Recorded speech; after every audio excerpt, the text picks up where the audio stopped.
বৈরী আবহাওয়া উপেক্ষা করে দেশে সাধারণ শিক্ষার্থীরা ট্রাফিক নিয়ন্ত্রণ করছে। বাংলাদেশের রাজধানী সহ শহরগুলিতে ও প্রত্যন্ত অঞ্চলে যেখানে যানজট লক্ষ্য করা গেছে, সেখানে শিক্ষার্থীদের স্বতঃস্ফূর্তভাবে ট্রাফিক জ্যামের নিরসন করতে দেখা গেছে। বিভিন্ন শ্রেণী পেশার মানুষ এতে সন্তুষ্টি প্রকাশ করেছে। তারা বলেছে, দেশে যে ক্রান্তিকাল শুরু হয়েছে, সে ক্রান্তিকাল সময়ে এসে পুলিশরা যখন নিজেদেরকে গুটিয়ে নিয়েছে, তখন রাস্তাঘাট থেকে শুরু করে সর্বত্র মহলে সাধারণ মানুষের স্বস্তি ফেরাতে শিক্ষার্থীদের এমন উদ্যোগ সত্যিই প্রশংসার।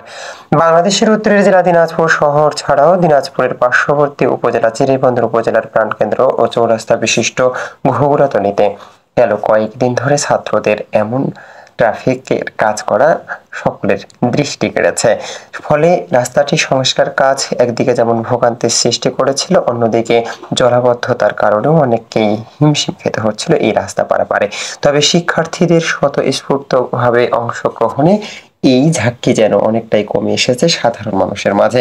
সাধারণ মানুষ বলছে, বর্তমানে দেশে আইন শৃঙ্খলা বাহিনীদের যে তৎপরতা, সে তৎপরতা থেকে অনেকটা আইন শৃঙ্খলা বাহিনী নিজেদেরকে গুটিয়ে নিলেও শিক্ষার্থীদের হাতে দেশ গিয়ে যেন অনেকটাই স্বস্তি ফিরে এসেছে সাধারণ মানুষের মনে।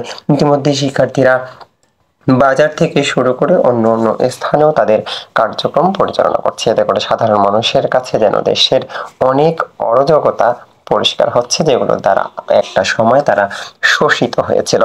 বাংলাদেশে বর্তমান নতুন সরকার গঠন করা হয়েছে এবং দেশকে গুছিয়ে নেওয়ার জন্য বিভিন্ন পদক্ষেপ গ্রহণ করা হচ্ছে। সেসব পদক্ষেপের মধ্যে ছাত্র ও ছাত্রীদের যে ভূমিকা, সে ভূমিকাতেও ইতিমধ্যেই প্রশংসা লক্ষ্য করা গেছে। মিজানুল্লাহ নিজাম, চিরির বন্দর।